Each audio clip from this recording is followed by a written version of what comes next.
자, 안녕하세요. 오늘은 제4회 인천경제 콘서트로 이때까지 해왔던 얘기를 이어가면서 또 매듭을 지어야 될 시간입니다. 인천 경제 이야기, 오늘 늘 말씀드렸던 것처럼 인천 경제, 어떤 지역 경제는 4가지 분야로 나눠져 있다고 말씀을 드려왔습니다. 우선 실물 경제, 그 다음에 일자리 경제, 그리고 그 이면에 흐르는 돈, 금융, 재정 경제, 그리고 이 세 부분을 이어주는 가격 경제, 이렇게 4가지 부분으로 나눠서 설명을 할 수 있는데, 그동안 실물 경제와 일자리 경제를 말씀을 드렸습니다. 그래서 오늘은 이제 금융 경제를 말씀을 드릴 차례입니다. 금융 경제와 함께 마지막으로 그동안의 강의를 전부 다 뭉뚱그려서 한번 정리를 해서 어떻게 보면 인천에 우리가 풀어나가야 될 과제를 종합 정리를 하고, 아울러서 저로서 이런 연구를 하고 이런 말씀을 드리고 하면서 또 책을 내면서 어떤 조그만 바람을 에필로그로 말씀을 드리고자 합니다. 보통 금융경제 하면 금융기관론, 그 다음에 금융상품론, 그 다음에 금융시장론, 그리고 그 밑에 흐르는 금융제도론, 이런 걸 합쳐서 이제 금융경제론으로 이제 얘기를 하게 되는데, 지역경제에서는 뭐 그런 거를 따따로 할 수가 뭐 그런 의미를 갖지를 않으니까 보통은 그 지역의 자금 사정을 갖고 얘기를 하게 됩니다. 그래서 오늘은 인천의 자금 사정 얘기를 하게 되는데, 자금 사정도 이제 나누기에 따라서 한 3부분 정도 나누는데, 보통은 전체 지역을 하나로 보고 이제 얘기를 하는 어떤 개론편이 있고, 그 다음에는 이제 그 지역 경제의 경제 주체, 정부, 그 다음에 민간 중에 특히 가계, 기업. 그래서 정부, 가계, 기업 이렇게 나눠서 설명을 드릴 수가 있는데, 정부 특히 재정편은 지난번에 실물 경제에서 소비의 정부 소비를 말씀드린 게 있어요. 그게 사실 이제 요 내용이 됩니다. 그래서 여기서는 이제 오늘은 생략을 하고 지역 전체로 어떤 개론 파트에서 한번 지역 자금 사정을 말씀을 드리고 난 다음에 가계와 기업에 대해서 말씀을 드리도록 하겠습니다. 그런데 돈의 흐름은 결국은 금융기관을 통해서 하게 되기 때문에 금융기관이 뭔지를 조금 설명을 하고 넘어가야 될 것 같아요. 그래서 금융기관은 크게 예금 취급기관과 기타 기관으로 나눕니다. 그래서 예금 취급 기관은 다시 은행과 비은행 이렇게 나누고, 기타는 보험회사랄지 일부 뭐 수출입은행 이런 데를 이제 이 속에 포함을 시킬 수가 있어요. 그러니까 우리 일상에 뭐 보험이 중요하긴 하지만 일상의 자금 거래에서는 이 부분은 보통은 제외를 하고 얘기를 하게 됩니다. 뭐 경우에 따라서 이제 요즘에는 보험회사에서도 주택자금 대출을 받기도 해서 여기를 포함하기도 하는데, 보통은 빼고 통계적으로는 예금 취급기관으로서 은행과 비은행으로 나누는데, 은행은 뭐 우리가 다 알다시피 뭐 그 시중은행, 뭐 지방은행, 특수은행 이렇게 나눠져 있는 그 은행을 말합니다. 그런데 비은행은 우리가 가다 보면 은행자가 안 붙어 있는 금융기관들 얘기, 뭐 마을금고, 그 은행자가 안 들어 있지만 예금도 하고 대출도 받잖아요. 그런데 그다음에 뭐 무슨 조합 뭐 이런 데도 마찬가지고. 그런데 하나 조심해야 될 거는 저축은행이라고 있어요. 여긴 은행자가 들어가 있지만 은행은 아니에요.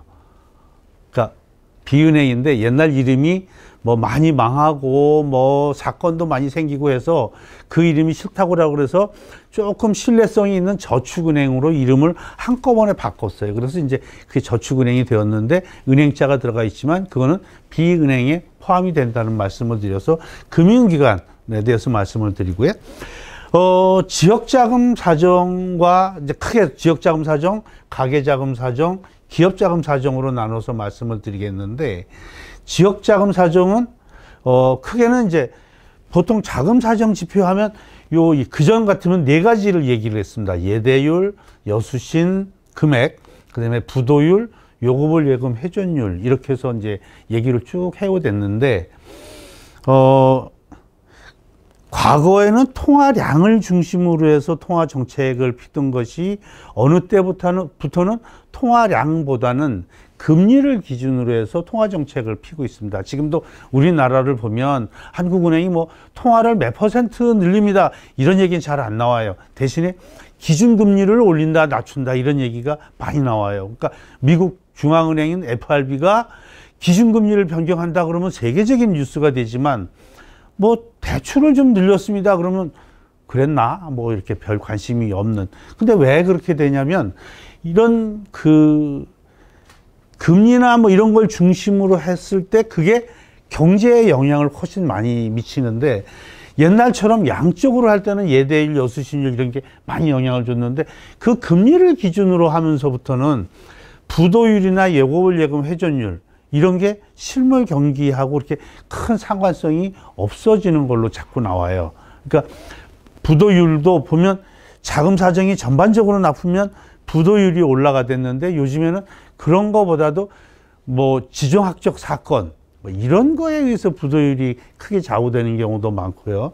그다음에 똑같은 부도가 나는데 큰 기업이 한번 부도가 나면 막 조그만 기업 여러 개 부도 난 것보다 훨씬 더 크게 영향을 주니까 부도율 자체만 갖고 판단하기가 어려운 데다가 요금을 예금 예전율은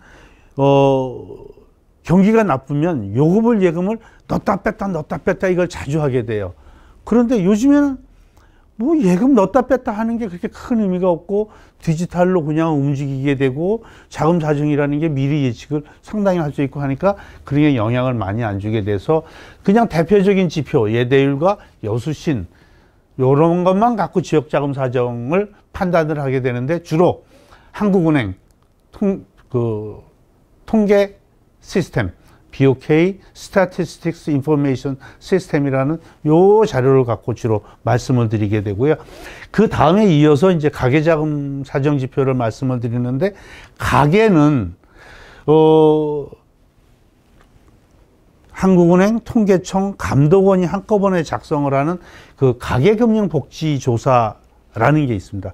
그 자료를 중심으로 해서 가계 자금 사정을 얘기를 하는데 가계나 기업이나 마찬가지지만 자금 사정이 돈이 가만히 있으면 자산이나 부채 또 순자산이 돼요. 근데 이 돈이 움직이면 소득, 지출 이렇게 얘기를 해요.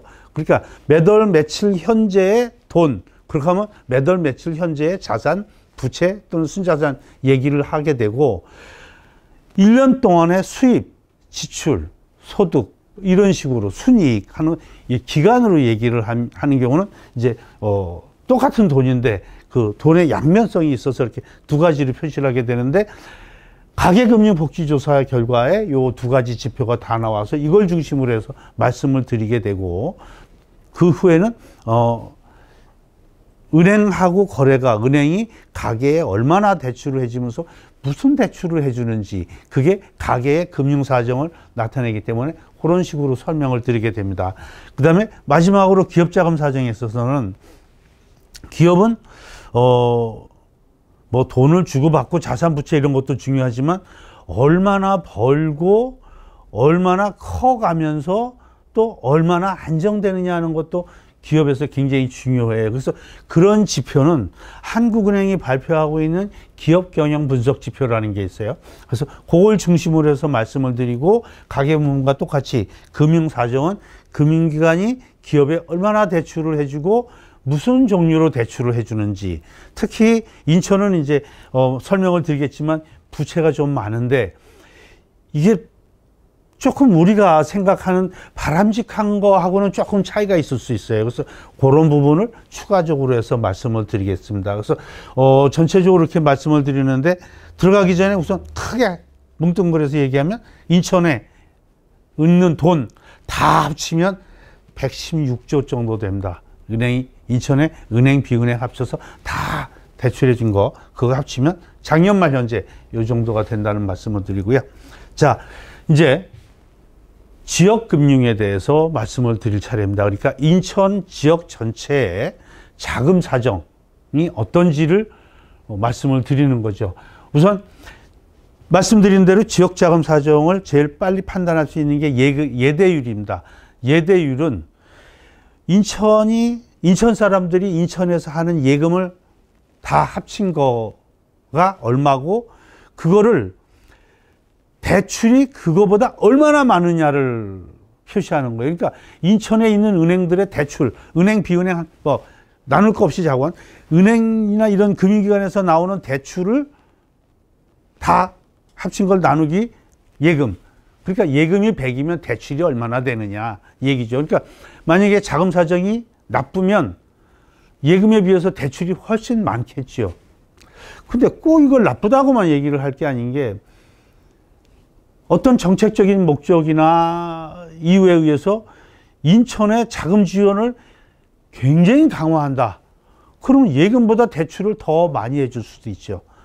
그러면 예금에 비해서 대출이 훨씬 높아지니까 예대율이 높아지는데, 그걸 반드시 나쁘다고만 얘기는 할 수가 없어요. 그런데 어쨌거나 간에 평균적으로 봐서 예대율이 나쁘면 인천의 자금 사정은 나쁘다라고 볼 수가 있는 거죠.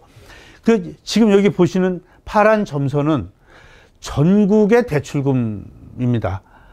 빨간 점선은 전국의 예금치예요. 근데 이쪽은 조 단위로 해서 1800조까지, 0에서부터 1800조까지 했고, 여기는 0에서부터 180조까지 했으니까 이 스케일이 같아요. 그러니까 기울기는 이거나 기울기는 똑같은 비율로 나오게 되는 거죠. 밑에는 인천의 대출과 예금입니다. 인천의 대출금이 이런 속도로 올라와서 현재 92조에 이르고 있고, 예금은 이런 속도로 올라와서 46조, 47조 정도에 이르고 있는데, 재미있는 거는 전국 예금과 대출금은 거의 같은 비율로 올라가고 같은 속도로 올라가고 있는데 비해서 인천은 대출금이 되게 빠른 속도로 올라가고 있고 예금은 굉장히 낮은 속도로 증가가 되고 있죠.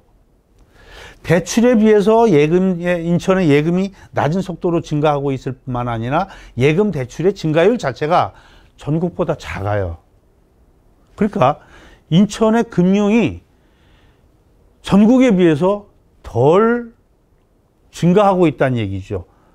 그러니까 인천의 금융이, 자금 사정이 전체적으로 부진한 가운데 예금이 더더욱 적게 늘어나면서 대출을 하고 격차가 이렇게 커지니까 내부에서 자금 사정을, 어려움을 굉장히 많이 겪고 있고, 이게 시간이 가면서 더더욱 커지고 있다는 것을 보여주고 있는, 아주 상징적으로 보여주고 있는 그런 표입니다.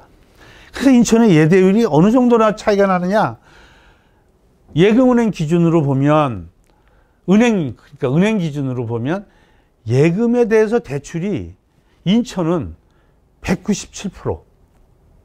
그러니까 2배죠, 2배. 그런데 비해서 전국은 112%예요. 그러니까 예금보다 조금 더 많은 돈을 대출해 주는데 전국 평균으로 인천은 거의 2배를 대출을 해주고 있다는 뜻이에요. 그만큼 인천이 대출 수요가 많고 많이 넣고 그만큼 자금이 많이 부족하니까 수요가 많은 거잖아요. 그러니까 자금 사정이 어렵다라는 뜻이 되고, 이걸 전국 시도별로 따져보면 인천이 뭐 당연히 전국 1등입니다. 인천이 전국 1등인데 전국 평균이 보면 112, 요 가운데쯤인데 인천은 이렇게 높아갖고, 그러니까 나쁘게 아주 좀 심하게 표현을 하면 자금 사정 나쁘기로는 인천이 제일이다.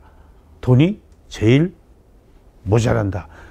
이거 얘기를 뒤집으면 제일 모자란데 제일 많이 지원해 준 데가 인천이다. 인천 예금의 2배를 은행들이 다른 데서 돈을 모아다가 갖다 준 셈이다. 이제 이렇게 말씀을 드릴 수가 있는 거예요. 그래서 들고 나는 거로 따지면 아까도 말씀드렸지만 금융기관은 예금은행과 비은행으로 이렇게 나눌 수 있는데,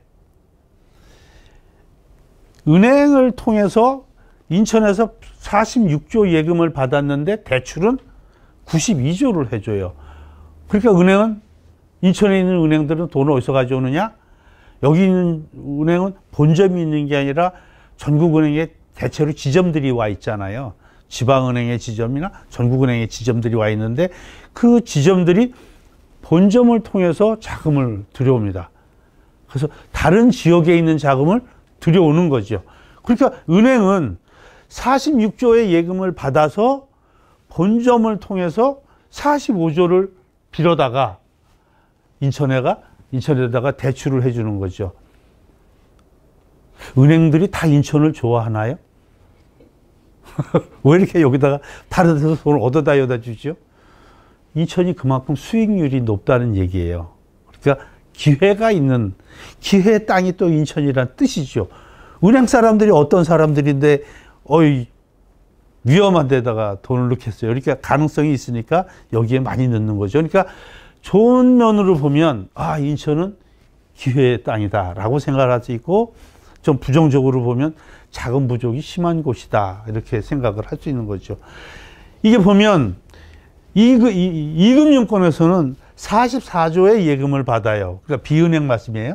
44조의 예금을 받는데, 대출은 24조만 하고, 20조는 지역 밖으로 내보낸 거예요. 은행들은 데리고 갖고 오는데 왜 비은행들은 밖으로 보낼까요? 무슨 비은행들이 무슨 인천을 특별히 미워해서 그런 거는 아니고, 우리가, 예를 들어서 우리 펀드 가입 많이 하잖아요. 그 펀드를 이제 비은행에다 갖다 넣어요. 근데 은행이라고 써 있지만 그 안에 펀드는 비은행이에요.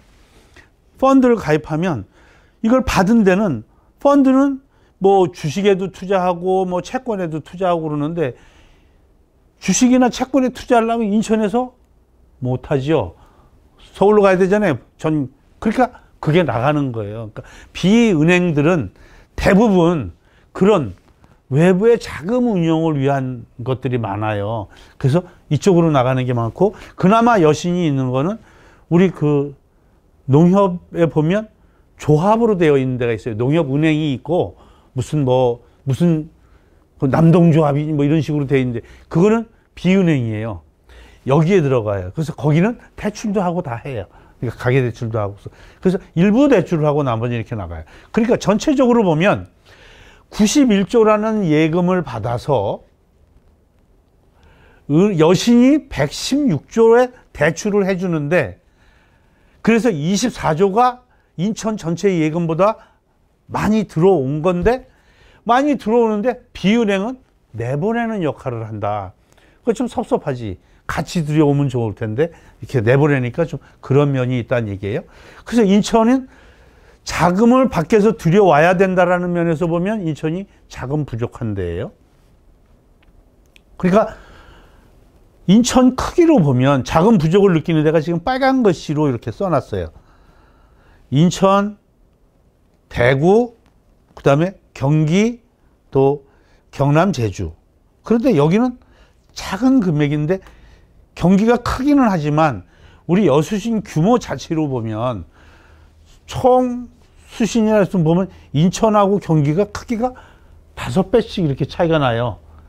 5배가 차이가 나는데도 불구하고 자금 유입 규모는 2배밖에 차이가 안 나는 거예요. 그러니까 그렇게만 보면은 인천은 자금 유입이 굉장히 많은 지역이라는 얘기예요.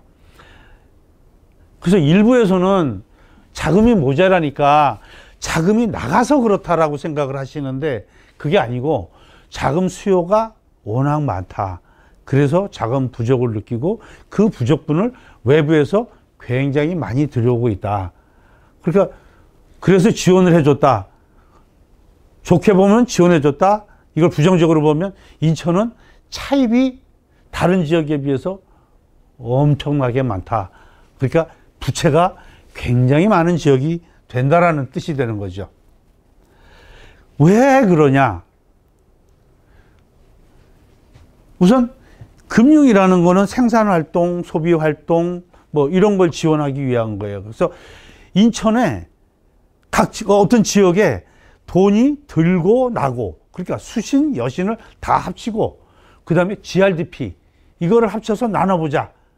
그러면 우리 실물 경제 활동하는데 금융이 얼마나 쓰이고 있는지를 나타내는 지표가 되지 않겠냐. 그래서 만든 게 금융 연관 비율이라는 게 있어요. 그래서 실물과 금융이 얼마나 관계를 갖느냐는 연관 비율을 계산을 하는데, 은행, 비은행의 여수신 합계액을 GRDP로 나누었을 때 인천은 2.18배가 돼요. 그런데 그 순위가 8개, 우리 저 8개 광역시도 중에서는 울산을 빼고는 제일 낮아요. 전국에서 봐도 평균보다 17개 시도 중에 평균보다 낮은 편이에요. 전국 평균이 2.77인데 2.8배 되는데 우리는 2.1배예요. 그러니까 GRDP에 대비해서 금융의 여수신 규모가 인천이 작다라는 얘기예요. 그 얘기는 인천의 금융산업이 덜 발달되었고 금융산업의 활동이 훨씬 적다라는, 다른 데 비해서 상대적으로 적다라는 얘기예요. 그러니까 인천의 금융산업을 좀 키워야 되겠다라는 뜻이 되고, 그러한 증거가 뭐냐면 인천의 금융연관 비율이, 요게 이제 시도별로 비교한 거예요. 전국 평균에 비해서 인천이 한참 떨어지는 걸 볼 수가 있는데, 인천의 금융보험 산업이 얻어내는 부가가치가, 그러니까 인천의 금융업에 종사하는 산업이 얻어내는 부가가치가 전체 산업에서 차지하는 비중이 얼마냐? 그러면 그거는 인천에서의 금융산업의 활동량을 나타낼 수가 있잖아요. 그게 보면 인천이 4.5%를 차지해요. 인천이 100을 벌면 금융산업이 4.5%를 차지해요. 전국은 6.0이에요. 발달된 도시일수록 서울, 부산, 대구, 뭐 광주 여기일수록 이 비율이 높아요. 그러니까 인천은 그렇게 보면 조금 섭섭하다. 금융으로 해서 돈을 버는 비중이 적다. 다만 8개 광역시 중에서 인천보다 떨어지는 데가 어디냐? 거의 공장으로 되어 있는 울산. 울산 하나 빼고는 광역시 중에서는 인천이 제일 낮아요. 그래서 인천의 금융산업을 좀 키워야 우리가 지역자금 사정이 좋아지겠구나 하는 생각을 할 수가 있는 거죠. 제가 여기까지 말씀을 드리니까 이제 늘 받는 질문입니다. 두 가지가 있는데, 첫 번째, 아니 돈이 그럼 많은 거예요, 적은 거예요, 부족한 거예요, 안 부족한 거예요? 이제 그 질문이 많고요. 두 번째는 금융산업이 그렇다면 인천은행 하나 만듭시다. 아니 뭐 광역시, 뭐 부산, 대구, 뭐 전북 무슨 뭐 이런 데 다 있는데 인구가 300만인데 우리도 자존심이 있지. 우리 은행을 하나 세워봅시다. 아니 우리 은행은 있으니까 이제 인천은행 이런 걸 만들자는 건데, 우선 첫 번째 질문입니다. 돈이 부족하냐 남느냐, 그게 그러니까 말하기 나름이라고 제가 대답을 하는 게, 차입금은 정상 수준보다 많은 거예요. 그러니까 부채가 많으니까 부채로 들어와 있는 돈은 적어야 좋은데 이게 불필요하게 많은 거예요, 차입금이. 그런데 예금은 차입금만큼 정도의 예금은 있어야 되는데 반밖에 없단 말이에요. 그 돈이 부족한 거죠. 그런데 돈은 또 나가고 있어. 또 이금융권을 통해서 나가고 있어. 그러니까 이게 참 안 맞는 그런 건데, 왜 그러냐? 인천은 가계고 기업이고 간에 시작을 할 때 빚으로 시작하는 경우가 너무 많아요. 제가 지난번에 말씀을 드릴 때 인천은 지금 현재 있는 인구의 과거 20, 30년 동안 인구의 4배가 움직였다라고 그랬는데, 그 들어오는 인구가 빚을 안 지고 들어오는 경우는 거의 없어요. 완전히 현찰 들고 인천에 있는 집 빚 한 푼 없이 완전히 사갖고 그걸로 싹 들어오는 그런 경우는 거의 없어요. 거의 들어올 때부터 빚 지고, 아니면 그냥 계약금에 중도금 일부 내고 나머지 몽땅 다 집단 대출 받아갖고 들어오는 이런 경우가 많죠. 그러니까 워낙에 부채로 시작을 해요. 그러면서 여기서 벌어서 갚는 거예요. 다 벌어서 갚으면 또 나가시려고 그러고. 그래서 빚이 여기 많이 쌓이는, 그러니까 다시 말해서 소득을 통한 자산 축적이 적은 거예요. 근데 농촌 지역에서 출발해 갖고 도시가 되는 곳은 그 안에 처음부터 자산이 축적이 돼요. 그러니까 지방 도시, 옛날에 지방이었던 데가 이렇게 커지면, 그래갖고 그 지역민들이 모여서 커지면 그런 데는 부채 구조가 우리보다 훨씬 더 유리하게 되어 있다. 그래서 문제는 한마디로 얘기하면 빚은 많고 예금은 부족한데 그건 자산 축적이 부족해서 그렇다. 자금 유출이 원인이라고 보기는 어렵다. 그런 말씀이고요. 은행 설립에 대해서 얘기를 많이 하는데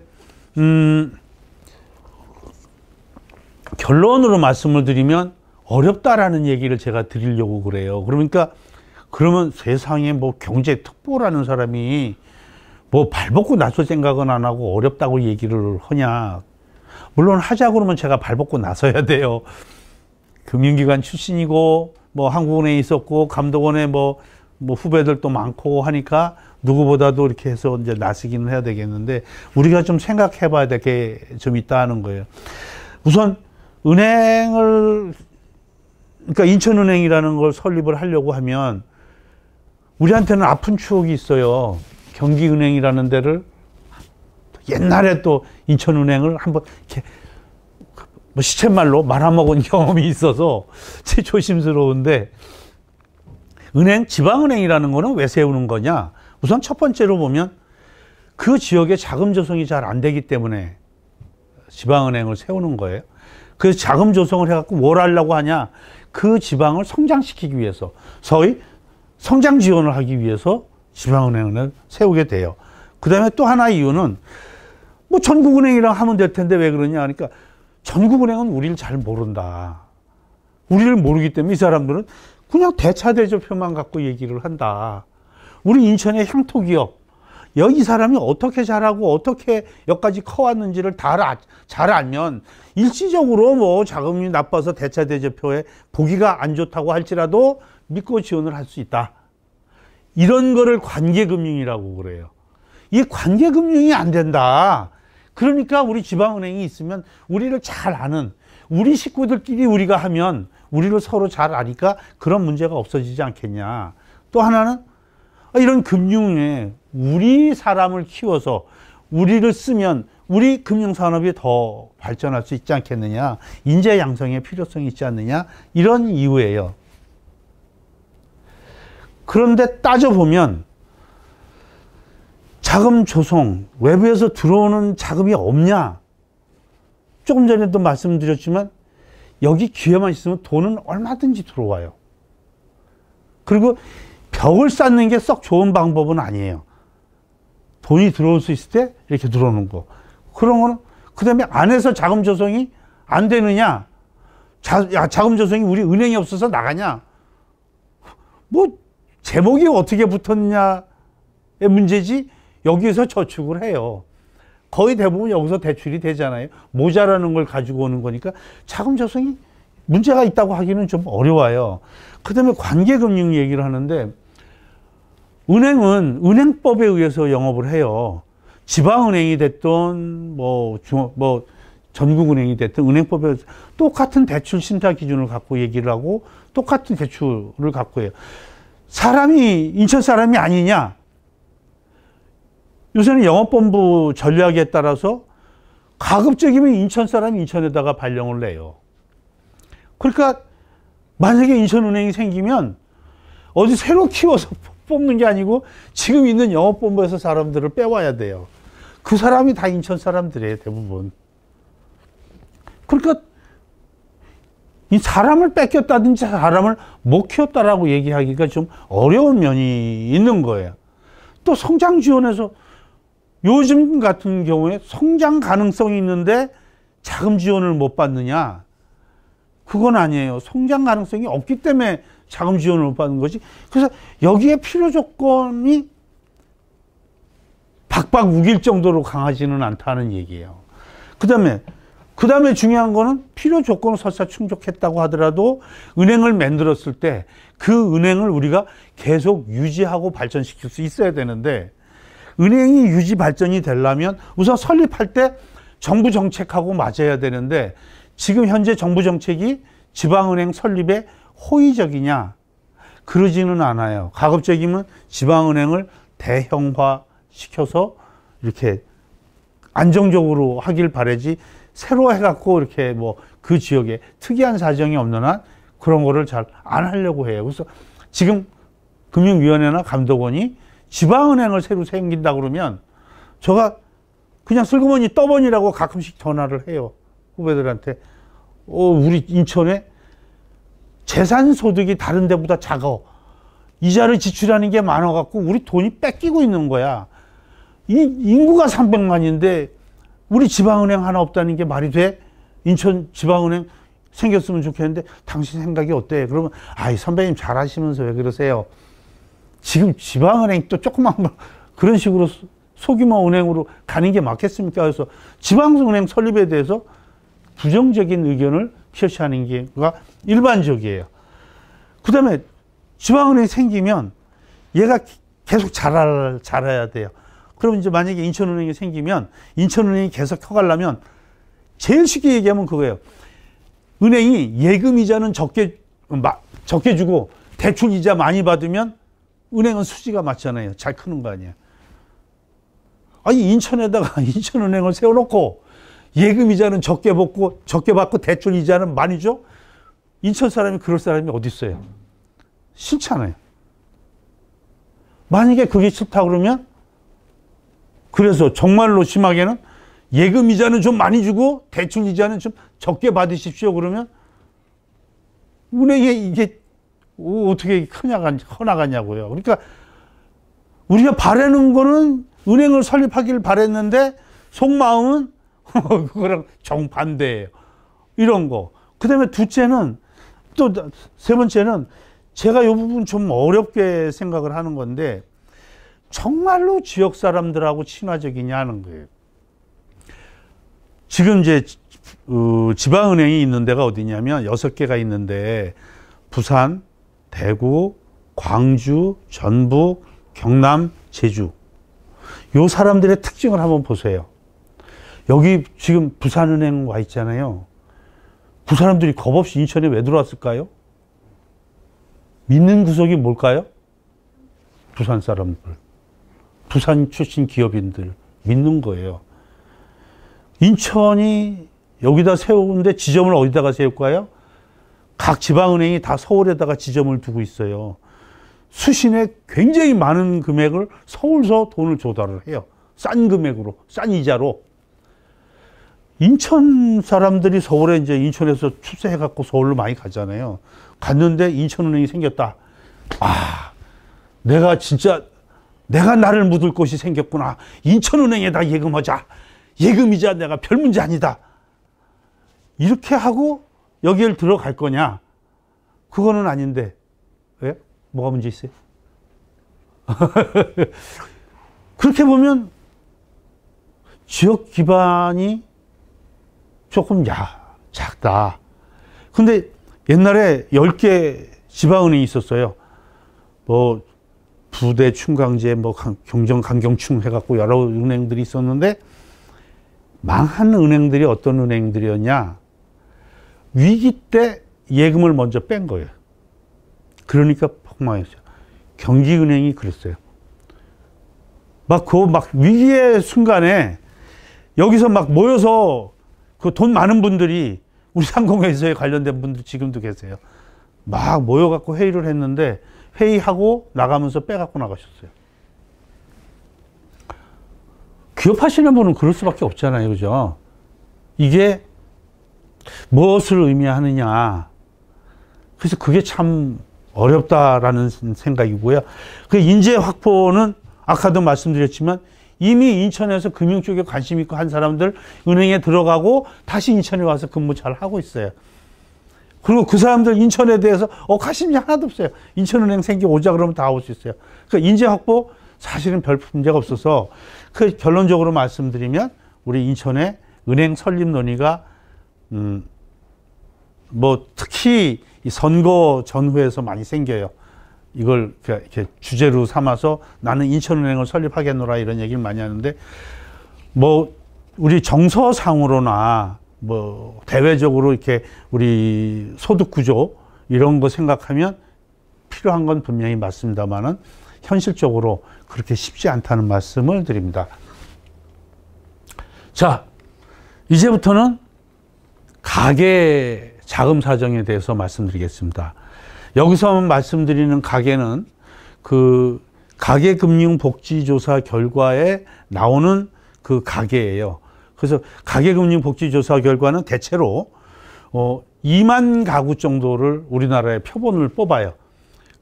그러니까 2만 가구에 인천에 한 5% 정도가 이제 인천 가구가 들어가는 거죠. 그래갖고 그 가구의 특성을 우리 그 가계 구조, 가계의 특성대로 그 표본을 만들어요. 그러니까 1인 가구도 있고 2인, 3인, 4인 가구가 다 있는데 그 비율대로 가계 그 집단을 만들어 갖고 거기에서 대해서 조사를 하는 거예요. 그러니까 전수조사가 아니고 표본에 의해서 조사를 해 갖고 이거를 전체로 추정을 한 거예요. 그러니까 이럴 거다라고 추정을 한 거예요. 근데 총액을 실제 조사한 거하고 맞추기 때문에 거의 맞는데, 워낙 작은 아주 세부적인 항목에서는 꼭 맞는다고 보장은 못해요. 표본이 다르게 대답을 하면 영 달라질 수가 있어서 그런 문제가 있는데, 어쨌든 인천의 가계에 우선 보자고 하는 게 자산, 부채, 순자산이 어떻게 되어 있는지, 그 다음에 금융사정, 은행하고 관계가 어떤지를 보려고 하는데, 자, 여러분들도 한번 보세요. 인천에 있는 가계의 가구당 평균 자산은 3억 5천만 원입니다. 작년 3월 말 현재. 내가 만약에 이 3억 5천보다 작다고 하면 가구당 평균을 해서 조금 내가 못 사는 거죠. 자산으로 봐서. 그런데 3억 5천만 원 중에 보통 9천만 원이 금융자산이에요. 9천만 원 정도? 뒤져보면 나올 거는 같은데 평균이 9천만 원입니다.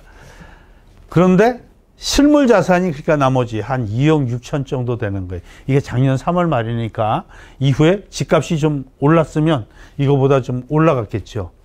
그런데 금융자산 구성 중에 인천에 세 사는 사람들도 많잖아요. 그분들의 보증금이 가구당 평균으로 쳤을 때 2천만 원 정도 돼요. 그러니까 실제로 보증금을 갖고 있는 사람은 이거보다 훨씬 많죠. 전체 평균으로 했으니까 2천만 원이라는 얘기죠. 이거를 다른 시도하고 이렇게 비교를 해보면 인천이 자산이 전체 9등이에요. 17개 시도 중에. 그러니까 중간보다 조금 미치죠. 그래서 인천이 3억 5천인데 전국 평균이 4억 3천이에요. 인천 사람들이 가구당 한 8천만 원 정도가 적어요. 좀 속상하죠, 그죠? 가구마다 8천만 원이 적으니까 얼마나 큰 거예요. 평균보다. 광역시 중에서는 광주를 빼면 인천보다 낮은 데가 없어요. 인천 사람들이 부산, 대구 가는 거를 시골 간다고 하는 사람들인데 그 사람들이 훨씬 잘 사는 거예요. 자산 규모가 작아요. 지금 뭐 부채 뺀 거 얘기하는 게 아니라 자산이 이렇다는 얘기예요. 그 실물 자산 10위예요. 저축액 11위입니다. 그래서 우리가 인천이 가구당 평균 자산이 상당히 작다 이런 얘기인데, 지금 9등인데 이걸 과거 연도별로 하면 이 가계금융복지조사 결과는 그렇게 오래되지를 않았어요. 조사한 지가 지금 한 10년이 채 안 되는데, 우리가 그동안 오히려 지금 개선된 상황이에요. 자산 구조이. 그런데도 아직 이 정도 수준에 머무르고 있다는 말씀이고요. 다음이 부채예요. 그 부채가 보통은 이제 자산만큼의 부채와 순자산이 있어요. 그러니까 자산에서 부채를 빼면 순자산이 되잖아요. 그러니까 자산이 많은 건 좋은데 부채가 많으면 안 되잖아요. 순자산이 많아야지. 그 부채를 말씀을 드리는 거예요. 그러니까 부채가 많으면 안 되는데 부채가 지금 보면 인천이 부채는 작은 게 좋은 거잖아요. 그런데 인천은 부채가 6등이에요. 그래서 지금 가구당 한 7천만 원 정도 부채가 있는 거예요. 아까 우리 자산에서 금융자산이 보증금 포함해갖고 9천만 원이라고 그랬잖아요. 보증금 2천만 원 빼면 금융자산 부채가 거의 뭐 비슷하게 되는 셈인데, 금융부채는 부채만 하면 그렇게 하는데 금융부채는 그 중에 5,800 정도 이렇게 되는 거죠. 그래서 자산 순위는 9인데 부채 순위는 6등이에요. 부채가 많다는 얘기죠. 그 부채가 7,200인데 전국 평균이 7,900이에요. 그러니까 이거보다는 작은데 광역시 중에서는 상당히 높은 거예요. 그래서 자산의 순위는 낮은데 부채의 순위가 높으니까 순자산 순위는 뚝 떨어지는 거죠. 그래서 순자산이 11등이다. 이런 말씀이에요. 순자산이, 그러니까 인천보다 작은 데가, 더 낮은 데가 8대 광역시 중에는 없어요. 그러니까 자산에서 부채를 뺀 진짜 내 재산, 그거로는 8개 시도로 보면 인천이 꼴찌라는 말씀이죠. 그러니까 뭐 이거는 우리가 인천이 생기면서부터 빚을 얻어서 기회의 땅으로 온 사람들이라고 생각을 하면 그럴 수 있다고 봐요. 그런데 이 순자산 규모가 가장 작은 상태를 면하자면 소득이 많으면 되잖아요. 소득이 다른 데보다 적어도 평균보다는 많으면 되잖아요. 평균보다 적으면 자꾸 내려간다는 뜻이잖아요. 그래서 다음 보는 게 소득입니다. 가구당 평균 소득을 보면 6등, 그러니까 인천은 하나, 둘, 셋, 넷, 다섯 번째 8개 광역시 중에서. 그래서 부산, 대구를 빼면 인천, 여기를 빼고 인천, 대전 이런 데. 근데 요거는 조금 우리가 볼 때 좀 주의해서 봐야 될 게 뭐냐면, 아까 인구 구성비대로 가계 표본을 추출한다고 그랬잖아요. 1인 가구가 부산, 대구가 많겠어요? 인천이 많겠어요? 부산, 대구가 훨씬 많아요. 지방에서 이렇게 있다가 나가고 아들 이렇게 바깥으로 빠져나가고 해갖고, 그러니까 그런 면에서는 인천이 조금 여기 감안을 할 거는 있는데, 어찌됐든 가나 전체적으로 봐갖고 인천이 소득 수준이 그렇게 높지를 않다는 얘기예요. 지금 평균 5,700이고 전국이 5,800이에요. 그러니까 인천의 가구당 평균 소득이 전국 평균보다 높으면 시간이 걸려서 그렇지, 이제 부채를 갚아나가면서 순자산을 늘려서 순위가 올라갈 거라고 생각을 하는데, 이게 낮으니까 이것도 인천이 평균을 따라잡으려면 상당히 많은 노력이, 적어도 소득이 전국 평균보다는 높아져서 올라갈 수 있는 그런 여건이 돼야 되는데, 아직은 그런 여건이 안 되고 있다. 그래서 그런 점이 좀 어렵다라고 생각을 하는 거죠. 자, 그러면 자산은 많고, 자산은 적고, 상대적으로 적고, 부채는 상대적으로 많고, 그러면서 소득이 상대적으로 적으면 소위 말하는 가계의 건전성이 좋아야, 소득이 어떻든 간에 건전성이 좋아야 그나마도 차입의 여건이라든지 발전의 가능성이 있는데, 그래 놓으니까 부채를 자산으로 나눈 부채 비율, 부채를 순자산으로 나눈 부채 순자산 비율이나 금융 부채 자산 비율, 이런 게 8개 시도 중에서는 가장 낮아요. 가장 낮아요. 여기서는 세종을 빼고 가장 낮아요. 세종이 왜 이렇게 부채가 많을까요? 거기도 신도시라, 신도시는 집 짓는 거 전부 다 중도금만, 계약금 중도금만 갖고 들어가는 거예요. 그러니까, 그런데 세종은 소득 수준이 굉장히 높은 도시예요. 그러니까 앞으로 회복이 될 수 있는 가능성이 있는데, 인천은 그런 점에서 조금 불리하다. 이제는 자산, 부채, 순자산 상황을 봤었는데, 이제부터는 금융기관과의 관계를 통해서 자금 사정을 우리가 짐작해보는 시간입니다. 우선 은행이 가계에 대한 대출을 얼마나 해주느냐. 여기 보면 빨간 실선이 인천의 은행들이고 파란 실선이 전국 평균의 은행 대출이에요. 가계 대출 비중이에요. 그러니까 인천에 있는 은행들은 은행, 비은행 다 합쳐서 55% 정도에서 대출을 해주다가 지금 50%로 줄어들었어요. 이렇게 줄어든 거는 왜 이때부터 이렇게 줄어들었느냐? 이 가계대출이 너무 많으니까 가계대출을 좀 규제를 하자. 그래갖고 이게 이렇게 줄어들었는데, 은행권도 이렇게 줄어들었지만 특히 비은행, 여기는 이제 농협에 많이 들어가 있어. 상호금융. 이쪽에서 가계대출이 많이 줄어갖고 지금은 오히려 전국보다도 비은행의 가계대출이 이렇게 줄어들었어요. 그런데 전체적으로 보면, 요 실선으로 보면, 금융기관의 가계대출이 인천이 전국보다 전체적으로 높은데 격차는 많이 줄어들고 있는 거죠. 그러니까 인천의 가계대출이 악화되는 정도가 많이 전국 평균에 비해서 이제 많이 줄어들고는 있다라고 볼 수 있는 거죠.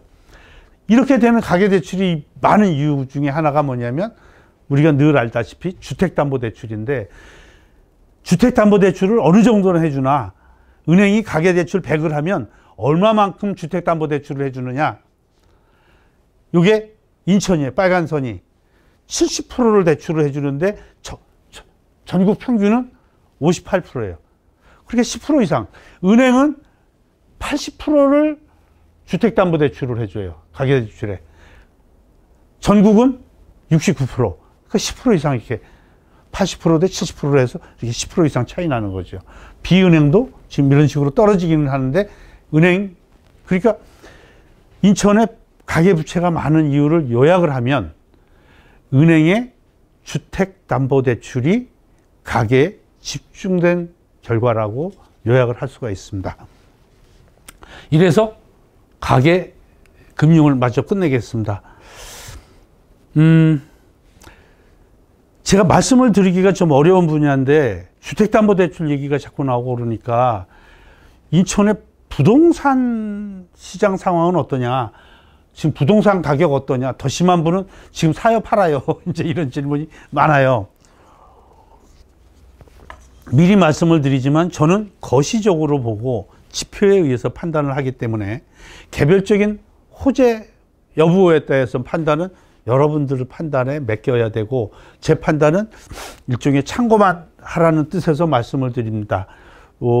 요것만 말씀을 드리고 잠깐 쉬었다가 또 강의를 이어나가도록 하겠습니다. 우선 부동산 매매 실적을 이렇게 쭉 보면, 이게 2006년서부터 한 15년간의 거래 상황을, 그 매매 지수를 이렇게 표시를 한 겁니다.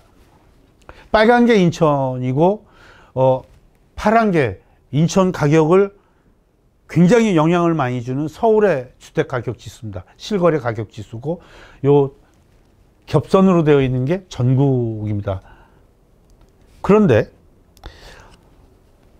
이게 부동산 거래에 관심을 갖기 시작한 지 한 10년 안쪽 되시는 분들은 인천의 가격, 인천이나 전국이나 가격이 계속 오르고 있다고 생각을 하는데,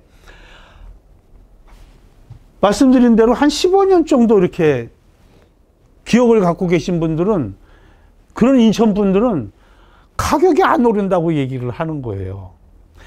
여기에 100은 2017년 11월 달을 기준으로 100을 잡은 거예요. 그런데 옛날에 2009년 이때, 2008년 이때 인천의 가격 지수가 115였어요. 그러니까 아직 거길 못 갔어요, 지금. 지금 112거든요. 지금 막 무진장 올라가는데, 그러니까 우리 주변에 보면 이제 본전했다라고 그러는 분들이 많은 거예요. 이게 그래서 과거 추억에 따라서 주택 가격에 대한 판단이 이렇게 다른데, 특히 2017년 이후에 가격이 엄청나게 올랐어요. 서울이 폭등하게 올라가면서 인천이 이렇게 올라가고 있는데, 이거는 공동주택 전체에 관한 얘기고요.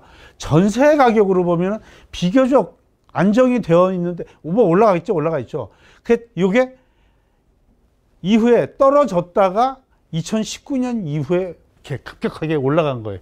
인천 가격을 보면 요 증가세가 인천이 훨씬 높아요. 전국 평균이나 서울 가격에 비해서. 그러니까 인천의 최근 전세 가격이 급격하게 올라갔다라는 것을 보여주고 있죠. 밑에는 제가 수급 추이를 보여드리고 있는데, 수급은 뭐냐면, 그러니까 전세를 놓는 사람은 팔자, 전세를 얻고자 하는 사람은 사자. 그래서 팔자와 사자의 비율이에요. 사자가 많으면 전세를 얻고자 하는 사람, 사골세, 월세나 뭐 이런 게, 그래서 매매나 월세나 전세나 얻고자 하는 사람들이 많으면 100을 초과해요. 이게 적으면 100 밑으로 가는 거죠. 그러니까 사자가 많으면 가격이 올라가게 되죠. 그죠? 그러니까 이거는 주택의 수요 공급을 말하는 게 되는 거죠. 그래서 매매로 보면 지금 이렇게, 그런데 이게 2018년 이때부터 이렇게 내려왔다가 지금 이렇게 올라가요. 수급도 마찬가지예요. 월세도 이렇게 내려왔다가 최근에 와서 급격히 올라가는데, 인천이 이런 정도 월세가 이렇게 올라가는데 이렇게 같이 따라 올라가고 있고요. 전세는 이런 정도에서 이렇게 급격하게 이렇게 보이고 있어요. 인천만 따로 이렇게 보는데, 인천에 그래서 부동산 수급 추이를 매매, 그 다음에 전세, 빨간 전세, 파란 월세.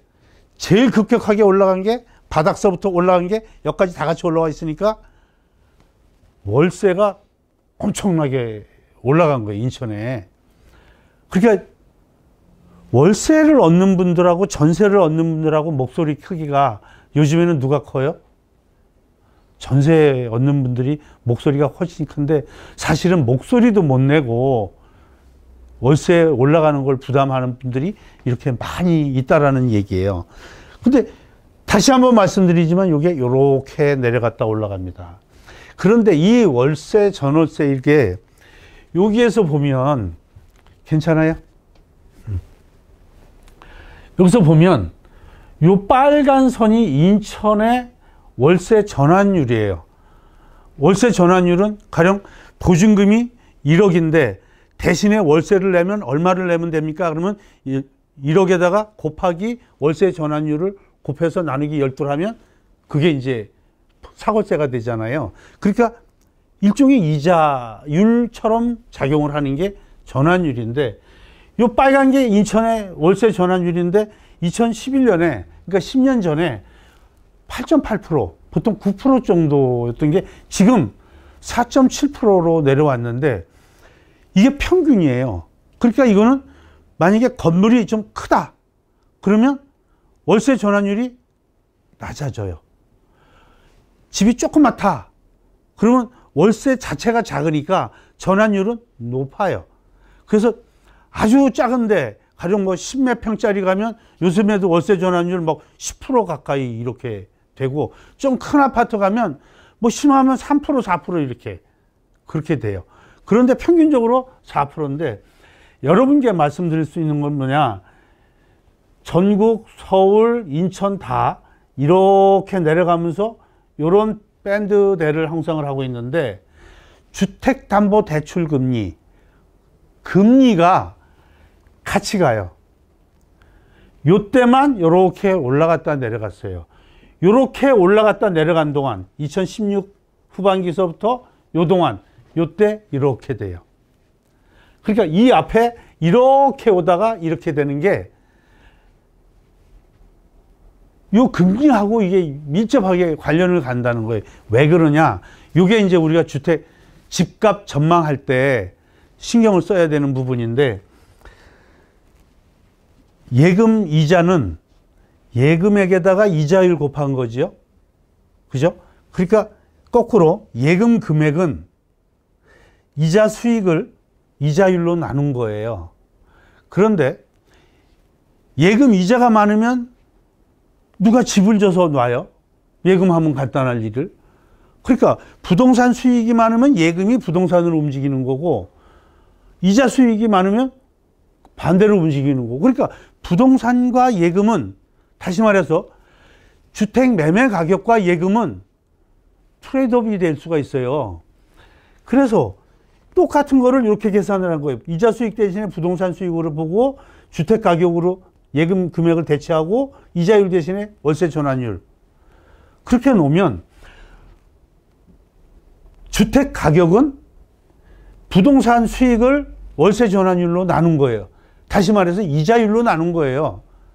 그럼 이자율이 1%에서 1.5%가 올라가면 50% 올라가는 거잖아요. 만약에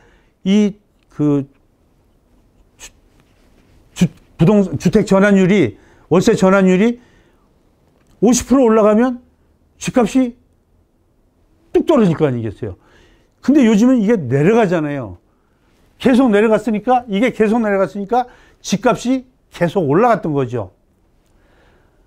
다시 말해서 월세 전환율이 내려가면 부동산 수익이 크게 조정되지 않는 한 주택 가격이 올라간다라는 거죠. 그런데 여기서 보듯이 월세 전환율이 계속 내려간 거예요. 왜? 이자율이 내려가고 있으니까. 지금 이자율이 앞으로 더 내려갈까요? 어떡할까요? 어떻게 생각할지 모르겠는데, 생각에 따라서는 이제 지금 이자율은 아마 단군 이래 최저 이자율이 아닐까. 근데 어쨌든 이자율이 계속 내려가면 이자율이 내려가면 월세 전환율은 같은 거니까 내려가잖아요. 월세 전환율이 내려가면 예금 대신에 집을 놓는 사람이 이자가 적어지니까 전세를 놓으려고 그러겠어요? 월세를 놓으려고 그러겠어요? 당연히 월세로 갈 거 아니겠어요? 월세로 가면서 월세 임대 요구가 많아지지요. 월세 임대, 그러면 전세집이 월세집으로 바꾸니까 전세 물량이 그냥 통째로 없어졌잖아요. 그런데 전세 물량이 작으면 너도 나도 전세를 얻으려고 하니까, 왜? 월세를 낼 능력은 안 되고 여기저기서 자금을 조달하더라도 목돈으로 보증금만 내고 나중에 이걸 찾으려고 하니까 전세 가격을 당연히 올릴 수밖에 없어요. 그러니까 요즘에 전세 가격하고 금리를 생각을 해보자 그거예요. 금리가 계속 이렇게 내려가면 월세가 올라갈 수밖에 없는 거죠. 월세, 전월세가 다 요렇게 되면 여긴 요렇게 된다는 얘기니까. 며칠 되고 있잖아요. 이거를 지금 국토부 장관이 열심히 설명을 해요. 요즘에 전세 나는 금리 때문입니다. 그러니까 대책이 없으니까 엉뚱한 데다가 핑계 댄다고 얘기를 하는데, 제가 국토부 장관을 꼭 두둔할 일은 아니지만 이 관계가 무시할 수 없는 관계다라는 말씀입니다. 그래서 옛날에 과거에도 이런 적이 있어요. 노태우 대통령이 있을 때인데, 그때는 집을 지을 곳이 많았어요. 100만 호, 막 엄청난 물량을 집을 줘서 공급을 했어요. 그러니까 집을 산 사람들이 너도 나도 집을 사갖고 몸은 한 개인데 어디로 들어가요? 다 전세를 넣는 거예요. 그래갖고 그 당시는 제가 그 당시 이제 전세를 살았는데 일산하고 중동 이런 데 가면 평형에 관계없이 전세값이 같았어요. 지금 근데 임대주택 물량 공급이 제한이 될 수밖에 없잖아요. 그러니까 전세값이 천정부지로 올라가는데 금리가 다시 올라가면 전세값 잡힐 거예요. 이런 구조로 인해서. 그런데 지금 코로나 전국에 금리를 올리자고 할 수 없잖아요. 그 다음에 가계부채가 이렇게 많은데 또 금리가 주는 충격도 또 함부로 생각할 수 없잖아요. 그러니까 이 금리 대책을 함부로 세우지 못하고 있는 면도 있는 거죠. 그래서 결론으로 말씀을 드리면 장기적으로 인천에도 마찬가지인데 지금 연령이 많은 분들이 주택을 대부분 갖고 계신데 주택 보유는 보통 80대까지가 맥시멈이에요. 주택 갖고 계시는 분들이. 그래서 70대 넘어가면 거의 막 굉장히 빠른 속도로 집을 내놔요. 물려주거나 내놔요. 그 돌아가시는 분, 그분들이 돌아가시면 그냥 빈집으로 이렇게 나오는 거예요. 그런데 이 빈집을 30, 40대가 흡수를 해줘야 돼요. 그런데 지금 노령 인구 증가하고 30, 40대 인구 증가율로 생각하면 돌아가실 분은 많고 이걸 사야 될 사람은 확 줄어드는 거예요. 앞으로. 그러면 집값이 어떻게 되겠냐는 거예요. 그러니까 장기적으로는 집값이 이게 많이, 지금 이미 주택 보급률은 인구만큼, 가구만큼 다 차 있는데 이런 게 집이 굉장히 많이 나오게 되면서 집을 살 사람이 적을 거다. 그 다음에 저금리, 이게 앞으로 계속 저금리를 유지할 정도지 더 내려가기는 어렵다. 만약에 올라가면 집값은 올라가게 될 거다. 집값은 뚝뚝 떨어지게 될 거다. 그러니까 주택 공급은 많아지고 살 사람은 없고 가격은 인하 요인이 생기고 그러면서 가계부채는 지금도 규제를 하고 있지만 앞으로도 가계부채는 계속 강화가 된다 그러면 주택시장에 공급되는 유동성이나 금리 여건이 굉장히 악화가 되면서 집을 계속 유지하기는 어려워지게 된다라는 말씀을 드리는데 특히 집은 지금도 집이라고 하는 거는 내 돈이냐 남의 돈이냐 따질 것 없이 내 돈과 남의 돈 합친 게 집이에요. 그죠? 굉장히 간단한 논리죠. 그런데 만약에 예시로 3분의 1 정도는 남의 돈을 3분의 2 정도는 3분의 1은 남의 돈을 들여와서 집을 짓고 3분의 2는 내 돈을 갖고 집을 졌다라고 예시를 하면 지금 인천의 월세 전환율이 4.7% 평균 잡으면 주택에서 나오는 이익은 4.7%와 예로 자산평가 이익이 0.6% 정도 보자. 1년에 0.6% 올라간다고 보자. 그런데 비용 면에서 보면 주택자금 이자 3분의 1을 빌렸었으니까 주택자금 대출 한 4.5%에 빌렸다고 치면 1.5% 이자 비용이 나가죠. 그 다음에 감가상각비가 집을 40년 간다고 쳐도 1년에 비용이 2.5% 정도 돼요. 세금은 0.1%만 잡아도 그 다음에 예금 있던 거 털어서 집 짓는 데 넣었으니까 그 예금이자 수입이 없어지잖아요. 그거 빼면 5.3%예요. 그러니까 주택 가격이 계속 올라주지 않으면 지금은 집을 갖고 있으면 위험할 수 있다는 얘기가 되죠. 그런데 그 가격이 자꾸 떨어질 요인이 앞으로 더 많아지면 지금 부동산 가격이 막 올라간다고 해갖고 지금 이렇게 사놓는 게 개별 호재가 있는 경우가 아니면 굉장히 위험할 거다. 그 다음에 많은 빚을 져갖고 집을 계속 갖고 있는 사람은 앞으로 집값이 떨어지는 거에 대해서도 신중하게 대비를 하고 생각을 해두지 않으면 안 될 거다라는 얘기입니다.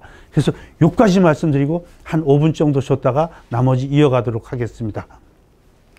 사정 이전에 기업의 어떤 재무 구조를 말씀을 드려야 되는데 인천의 재무 구조를 보는 방법은 우선 부문별로 나누면 전산업, 그다음에 제조업, 나머지 비제조업 이렇게 나누고, 그다음에 같은 산업 내에서는 크게 봐갖고 성장성, 수익성, 안정성으로 나눠서 보게 됩니다.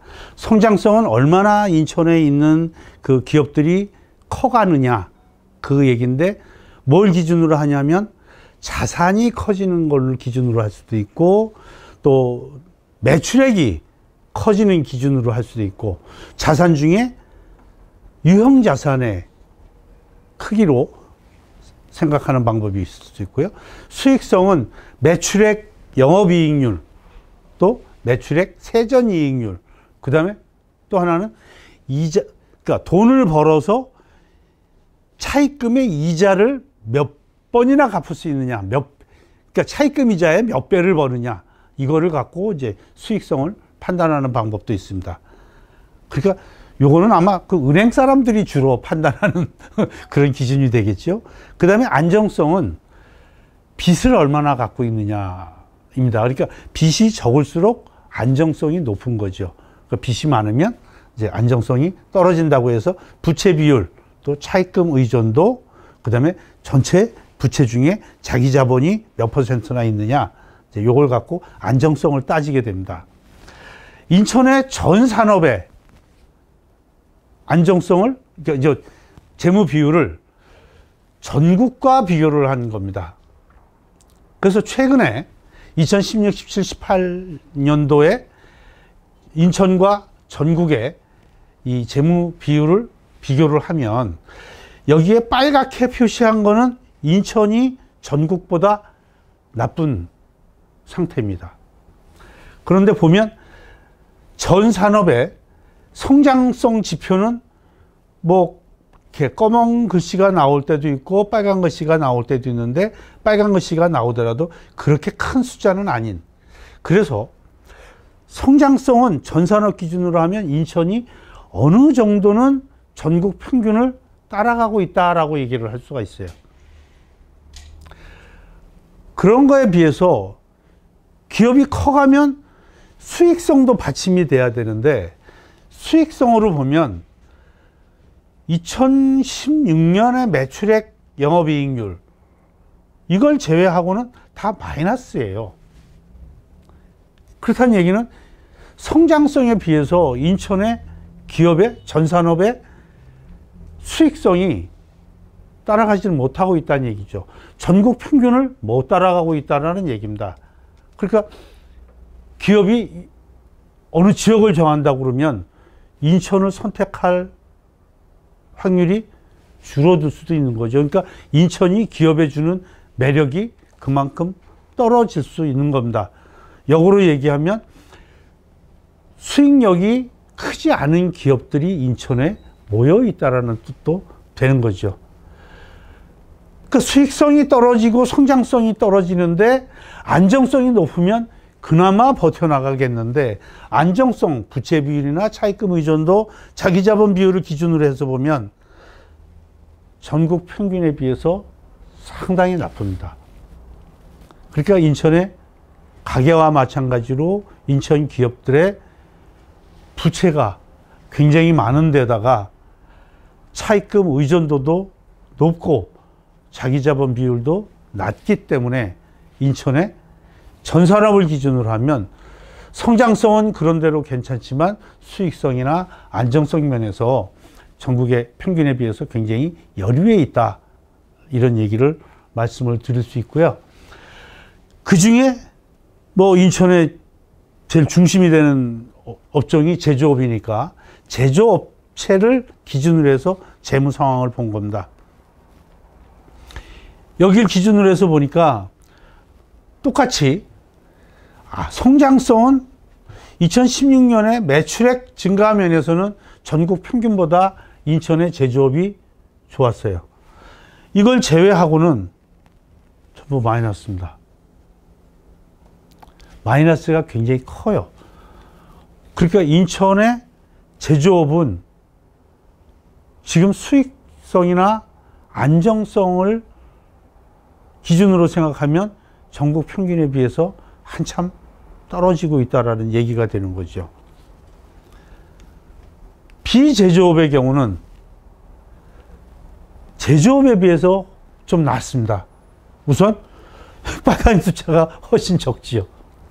성장성은 인천의 서비스업 위주로, 비제조업은 성장성은 잠깐 어려운 때도 있지만 대체로 전국 평균에 비해서 높습니다.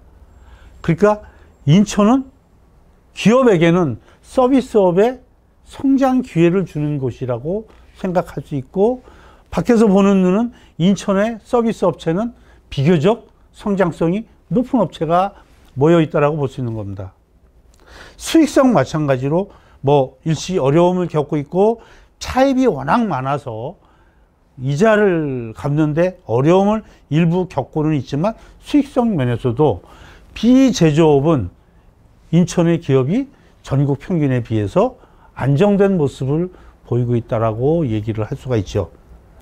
다만 안정성 면에서는 말씀드린 대로 부채가 차입이 워낙 많아서 전국 평균에 비해서는 낮은 거죠. 그런데 앞에서도 말씀을 드렸지만 부채 비율이 높다고 하더라도 수익성이 좋으면, 안정성이 좀 낮다고 하더라도 수익성이 높으면 갚으면 되니까 수익이 축적이 되면서 안정성을 회복할 수 있는, 더군다나 성장성이 뒷받침이 되면 이겨나갈 수 있는 거죠. 그렇게 보면 인천은 비제조업의 경우에 앞으로도 전망이 비교적 밝다고 할 수 있겠는데, 좀 전에 말씀드린 제조업의 경우에는 우리가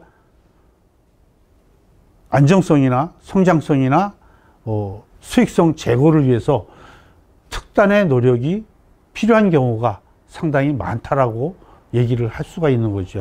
그래서 이게 인천의 기업의 재무 분석의 결과입니다. 제가 지난번에 산업별 부가가치율이니 이런 거 얘기할 때 서비스업의 부가가치율이 굉장히 높고 제조업의 부가가치율이 얕다라는 그 말하고 일맥상통하는 점이 있으면서, 또 서비스업이나 제조업의 원자재 지역 내 조달 비율하고도 상당히 상관성이 있음에 주목을 해 주시면 좋을 것 같습니다. 자, 이제 기업이 은행으로부터 대출을 받는데, 또 은행이 기업에 대출을 해주는 그 비중, 그게 어떠냐 하는 거예요. 전국의 경우에 기업 대출 비중이, 은행이 100을 대출하면 기업에 대한 대출 비중이 전국의 경우에 53인데 비해서 인천은 48. 과거보다, 그러니까 2010년대에 들어와서 과거보다 많이 좋아지기는 했지만 전국보다는 이렇게 떨어진다는 얘기죠. 그런데 대기업을 빼고 중소기업만 따져보면 인천이 전국보다 대출 비율이, 중소기업에 대한 대출 비율이 높아요. 최근에 와서 높아졌어요. 왜 이런 현상이 있을까요? 인천에는 대기업이 없습니다. 대기업이 없으니까, 거의 없으니까, 아예 없는 건 아니고 없으니까 이렇게 되고, 더군다나 또 대기업들은 은행 대출에 의존하는 것도 일부 있지만 직접 금융시장에서 자금을 조달하는 경우가 많기 때문에 이런 현상이 생기는 거죠. 그런데 그러니까 이렇게 치면 상당히 반갑죠. 아, 인천의 은행은 중소기업에 대해서 대출을 전국 평균에 못지않게 많이 대출을 해주고 있다는 점에서 반가운데, 대출 중에 시설자금 대출에 대한 비중을 봤어요. 우리가 보통은 보면 시설자금 대출을 많이 해주면 좋겠다라는 생각을 많이 해요. 그래서 보니까 총 대출금 중에 시설자금 대출 비중이 인천이 전국에서 보면 24%, 그래서 26%를, 27% 정도 대출을 해줘서 한 7등 정도를 차지하고 있어요. 그러니까 꽤 시설자금 대출을 많이 해주는 편이고, 근데 중소기업으로만 따지니까 인천에 있는 은행들이 중소기업에 시설자금 대출해주는 비중이 굉장히 높아요. 굉장히 잘하고 있구나. 긍정적인 면이 있는데 이걸 뒤집어서 보면 왜 이렇게 시설자금 대출을 많이 해줄까요? 담보가 되니까. 그 시설이 담보가 되니까. 집에다가 대출을 해주면 그 집을 담보로 잡잖아요.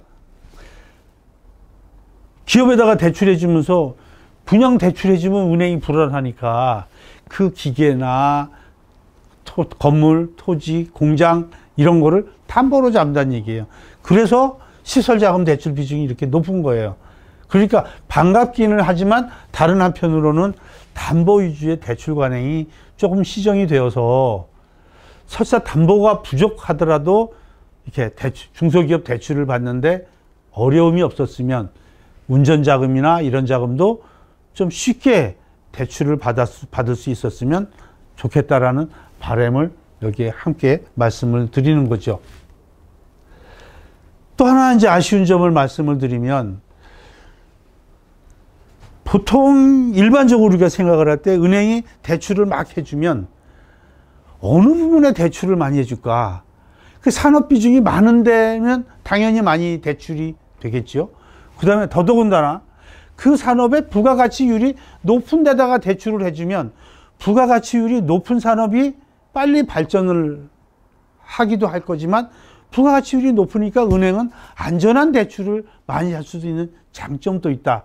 그래서 소위 누이 좋고 매부 좋은 이런 게 되지 않냐. 그 다음에 이걸 뒤집어서 얘기를 하면 부가가치율이 낮은 데는 대출을 덜 해줌으로 해서 이 산업이 부가가치율이 높은 산업 쪽으로 옮겨가게 하는 촉진제 역할을 할 수 있으니까 소위 금융기관의 제2심사 기능, 금융기관이 산업을 좀 더 효율적인 부분으로 바뀌어가도록 이렇게 역할을 해주는 그런 기능을 기대를 할 수가 있는데 그런 관점에서 본 거예요. 여기는 부가가치 비중입니다. 여기는 대출금 비중이에요. 그런데 보니까 제조업의 부가가치 비중은 28%인데 대출금 비중은 거의 50%예요.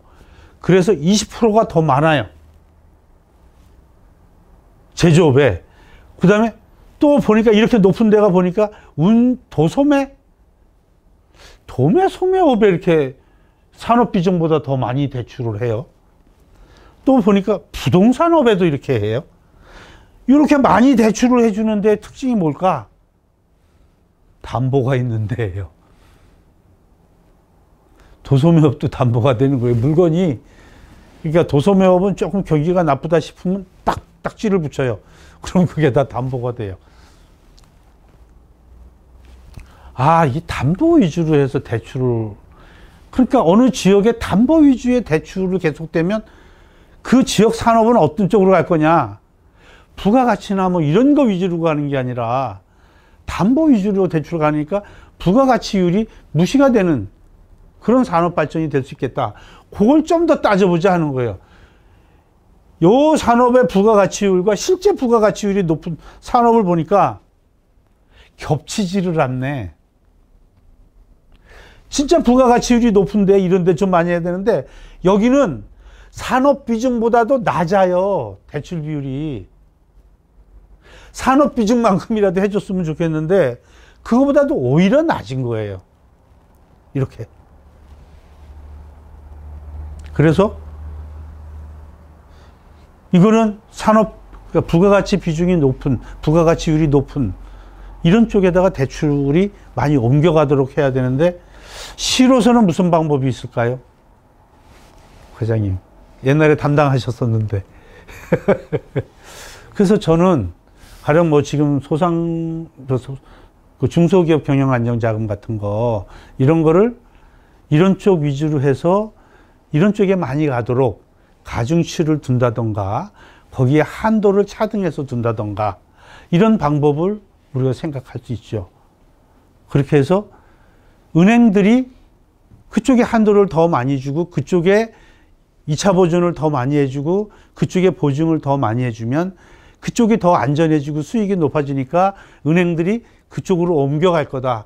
그렇게 되면 인천은 부가가치율이 높은 부가가치 비중이 높은 산업이 성장을 하게 되니까 그 결과가 인천 산업이 구조가 고도화되면서 인천 전체의 부가가치 비중이 높아지면서 GDP 성장을 촉진하게 될 거다라는 거죠. 그러니까 이거는 우리 정책을 하면서도 좀 반영이 되었으면 하는 바람을 갖고 있습니다. 자, 이렇게 해서 기업금융을 마치려고 하는데 질문이나 이런 것도 많지만 같이 말씀을 드리고자 하는 게 출하하고 재고가 기업 수지에 어떤 영향을 주는가 하는 거예요. 출하 재고는 바람직한 거는 재고가 늘어나기보다는 출하가 더 높게 늘어나는 게 바람직해요. 그러니까 재고가 늘어나더라도 출하가 많이 늘면 이 재고분을 팔 수가 있어요. 그래서 한 35년을 쭉 봤어요. 동향을. 요 파란색으로 되어 있는 건 전국입니다. 전국에 점선은 재고예요. 85년을 여기를 100으로 놓고 그때부터 늘어나는 거를 지수로 만들어 보니까 전국은 출하가 거의 대부분의 기간에 있어서는 재고 증가율보다 높아요.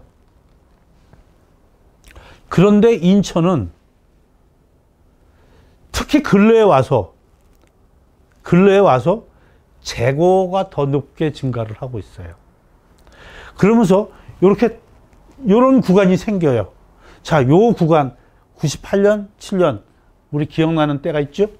요 구간 2008년, 9년 경제 위기가 오면 대기업 또는 원청 업체는 재고 부담을 전가를 합니다. 전가하는 방식은 어떻게 하냐면 내 마당에 쌓지 마.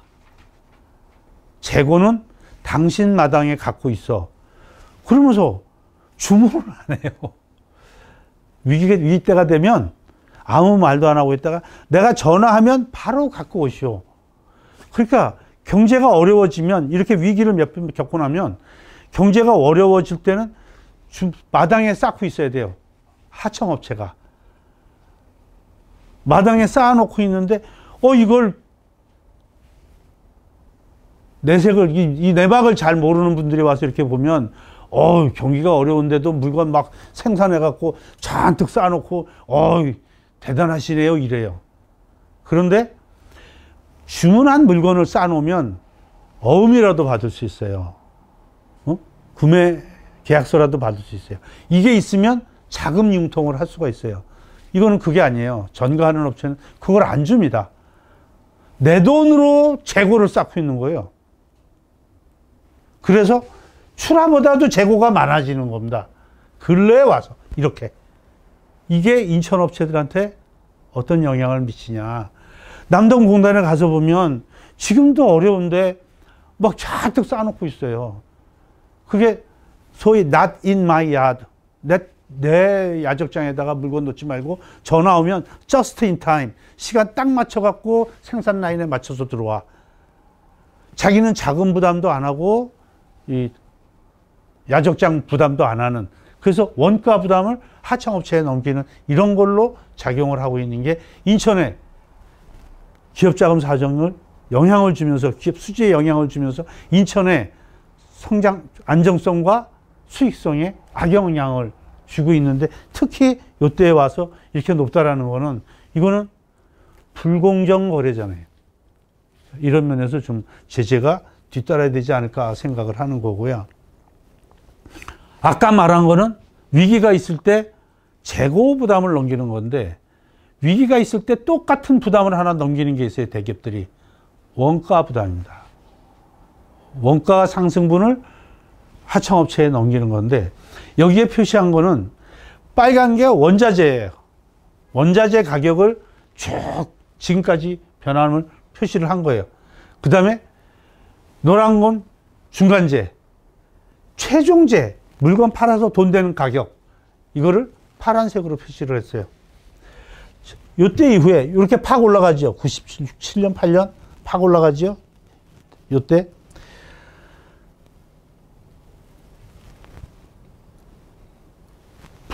물건을 팔았을 때 받는 가격이 이때부터는 밑으로 내려가요. 그러니까 원가 올라가는 만큼을 내가 줘야 나도 생산을 하고 먹고 살 텐데 이게 밑으로 갔다는 얘기예요.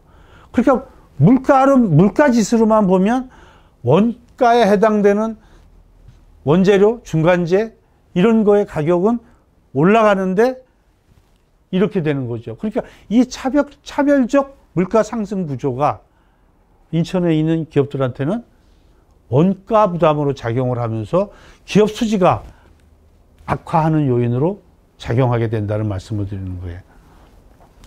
자, 이렇게 해서 기업의 자금 사정까지 이제 다 말씀을 드렸고요.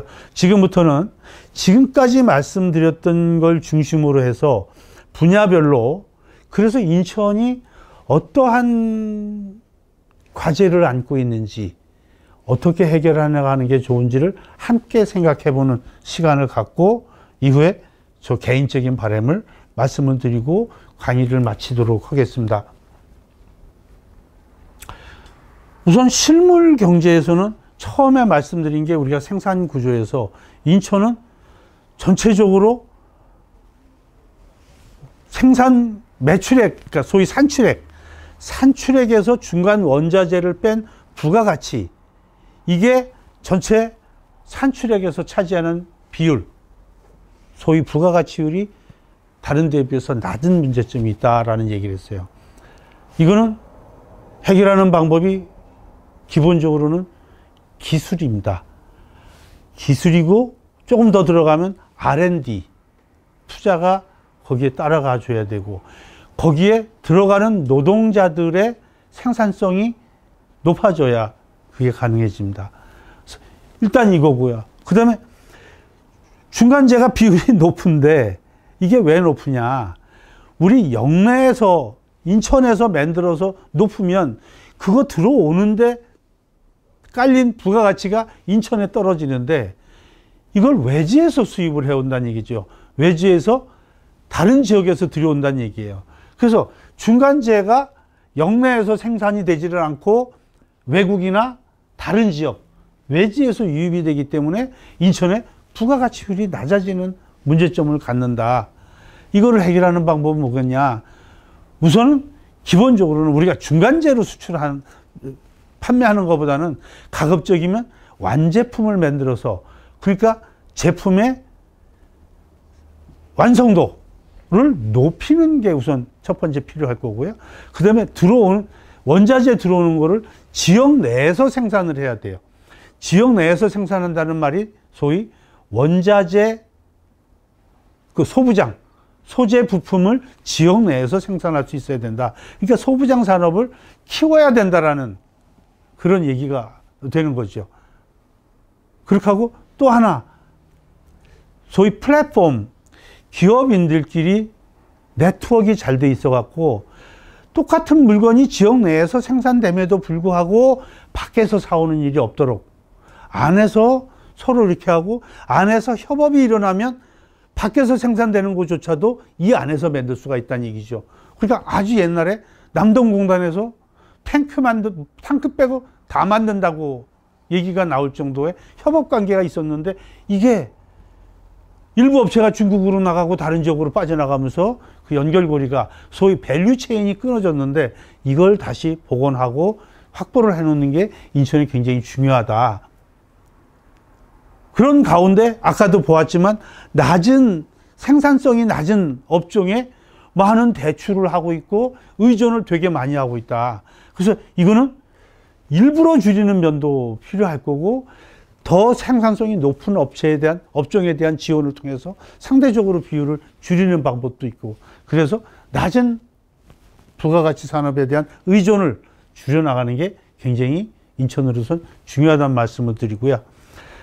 요게 이제 생산 면에서 그렇게 되면 이제 소비나 투자 면에서 보면 일단은 뭐 정부의 예산을 중앙에서 이렇게 받아오는 거는 뭐 대가 없이 받아오는 거니까 어떻게 보면 이건 그 어떤 지방의 능력, 경쟁력에 의해서 받아오는 거니까 그 중앙 정부로부터 교부받는 게 좀 많아서 우리 인천 시민들의 1인당 정부 지출이 좀 세출이 좀 많아졌으면 좋겠다라는 바람이고요. 이거는 뭐 기본적으로는 공무원들이 많은 노력을 해야 될 부분이고, 그다음에 민간이 소비를 말씀드리는 것처럼 뭐 100원을 쓰는데 52원을 밖에 나가서 쓴다고 그러는데, 이거에 조금만 의식을 갖고 줄여나가면 이게 역내에서 투자가 되고 역내에서 소비가 돼서 순환이 되는 거나 다름없으니까 훨씬 높아질 수 있을 뿐더러,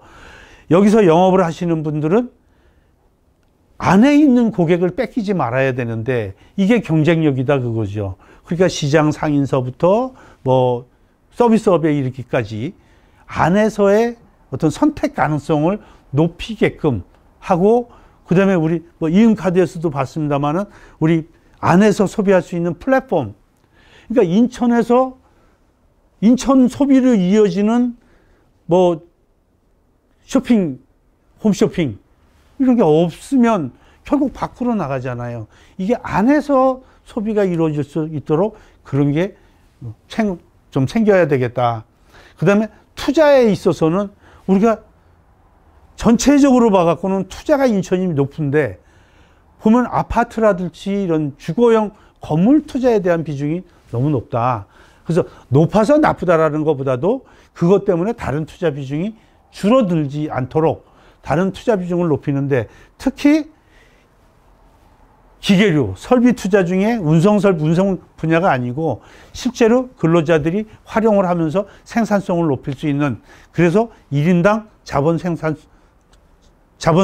장비율을 높일 수 있는 기계류에 대한 투자가 높아져야 되겠다.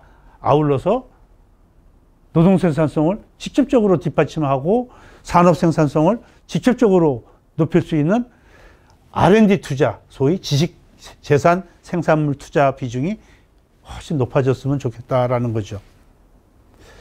소비의 역의 유출을 말씀을 드렸는데, 우리가 돈을 버는 방법은 인천에서 생산을 해서 생산하는데 참여한 외부 사람들이 돈을 가져가는 거, 또 인천 사람들이 아침에 25%가 밖에 나가서 벌어오는 돈, 이 차이가 커져야 되는데, 가급적이면 벌어서 나가는 거는 줄이고 우리가 가서 벌어오는 거는 늘려야 되는데, 가서 벌어오는 사람들은 늘리려면 이 사람들의 생산성이 높아야 되는데 기술이라든가 이런 게 훨씬 높아야 이걸 많이 벌어올 거고, 벌어가는 거는 뭐 기술 좋은 사람을 데려와야 되는 거는 어쩔 수 없다면 이 사람들이 눌러 앉아 살 수 있도록 정주 여건이나 우리 편의성, 그 다음에 이동성, 거주성 이런 거를 증진을 시켜주는 게 역의 유출을, 소득의 역의 유출을 막는 방법이 하나가 되겠다. 그 다음에 여기 낮은 정부 소비와 마찬가지로 이전 소득이 많이 들어올 수 있도록 이런 게 노력이 좀 필요하겠다. 이게 이제 실물 경제 문제고요. 그 다음에 일자리 경제 문제에서는 우선 제일 첫째는 인천의 인구가 가급적이면 천천히 줄거나 계속 늘어날 수 있는 방법을 강구를 해야 되겠는데, 인구 증가는 사회적 증가와 자연적 증가인데, 자연적 증가는 출생, 사망이에요. 사망을 줄이는 방법 쉽지는 않을 거고 출생을 늘리는 방법을 생각을 해야 되는데, 20, 30대 가임기 여성이 살 수 있는 여건을 만들어줘서 그 사람들이 여기에 계속 묶여 있도록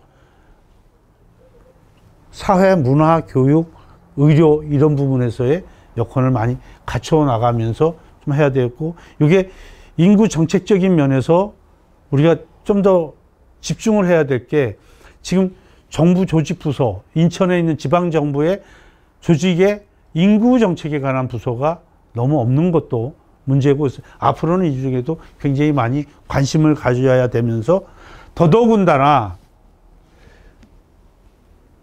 경제 자유 구역이 속해 있는 지역은 생산 가능성이 높은 인구가 집중이 되고, 그래서 상대적으로 부양 대상 인구 비중이 그렇게 크지 않으면서 인구 이입이 높아지는 반면에 그 근처에 특히 부평, 계양,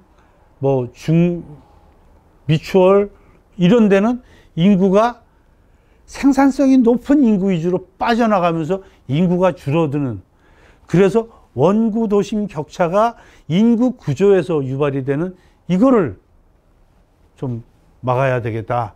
그래서 이 점에서는 우리가 가령 산업 생산 시설을 어디에다가 만든다거나 유치를 한다고 할 때 인구 면을 고려를 해서 분구 간에 균형이 되도록 그걸 맞춰 나가는 게 중요하겠다는 생각이에요. 그래서 그렇게 해서 산업 정책 면에서도 이거를 같이 할 수 있도록 하는 거고, 그 다음에 인구가 줄어들고 있는 가운데 더더욱 문제는 특히 요즘처럼 경기가 안 좋고 할 때 경제 활동 인구가 아예 구직 활동조차 포기하고 비경제 활동 인구로 가버리면 일할 자원이 없어지니까 이건 미래의 문제란 말이죠. 지금 당장도 문제지만 그러면 인천의 성장 잠재력이 잠식이 돼버리는 문제가 생기니까 이거를 해결하기 위해서는 실업자라도 좋으니까 이 사람들이 활동을 할 수 있도록 여건을 만들어주는 게 굉장히 중요하다. 특히 젊은 사람들이 비경제 활동 인구로 빠지지 않도록 직업훈련이랄지 직업 알선이랄지 이런 점에서 많은 기회와 여건을 만들어주고, 노동의 이중구조, 똑같은 일을 하는데 누구는 더 받고 누구는 덜 받고 한 번 선택을 잘못하면 평생이 내가 위험해질 수 있는 이런 이중구조의 문제를 가급적이면 해결을 해주는 게 굉장히 중요하다라는 얘기고요. 또 하나는 실업, 어떻게든지 실업 문제를 해결을 해줘야 되는데, 인천은 남자, 젊은 사람, 이거보다 여자, 이런 거보다도 남녀 불문을 하고 고령층의 실업 문제가 인천의 실업률을 높이면서 인천의 실업 문제를 계속 일으키고 있으니까 고령층에 대한 그 대비를 참 많이 해줘야 되겠다라는 거와 함께, 자영업은 그 자체가 소비자의 선택 가능성을 줄이는, 어떻게 보면 좀 이렇게 낙후한 산업으로 볼 수도 있겠지만, 자영업자 스스로가 자기 실업을 자기 취업으로 바꿔주는 실업의 흡수라는 버퍼존이라는 걸로 생각을 하면 어느 정도는 자영업을 지원을 해줘야 인천의 실업률이 줄어드는데, 특히 실업률이 높은 상태에서 대규모 뭐를 이렇게 허용을 한다든가 하면 그 노동시장에 충격을 주게 되니까 그런 일이 없도록 조의를 해야 되겠다라는 거고, 마지막으로는 일자리 경제에서 마지막은 인천의 근로자들의 삶의 질이 더 많은 시간 일하고 더 적은 월급을 받으면서, 특히 최근에 와서는 단시간 근로자화 되면서 근로자들이 떠돌이가 되고 있다. 그래서 이런 거에 대한 방비 대책이 좀 있어야 되겠다라는 얘기예요. 그 다음에 오늘 말씀드린 금융경제에 있어서는 가계 재무 건전성 취약을 해결할 수 있는 방안, 결국은 소득 증대 방안이 궁극적인 해결 방안이 되는데,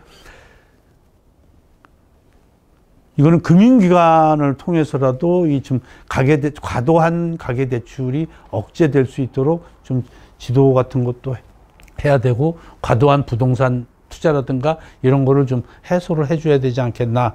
그 다음에 금융기관의 담보 위주의 대출 관행이나 선별 지원 기능이 좀 발휘되도록 시에서도 그렇고 금융기관의 협조면에서도 그렇고 또 금융기관과 기업 간의 관계에서도 그렇고 좀 그런 게 생산성 위주로, 그래서 부가가치율이 높고 부가가치 비중이 높은 산업 쪽에 자금 지원이 될 수 있도록 해주는 게 좋겠다.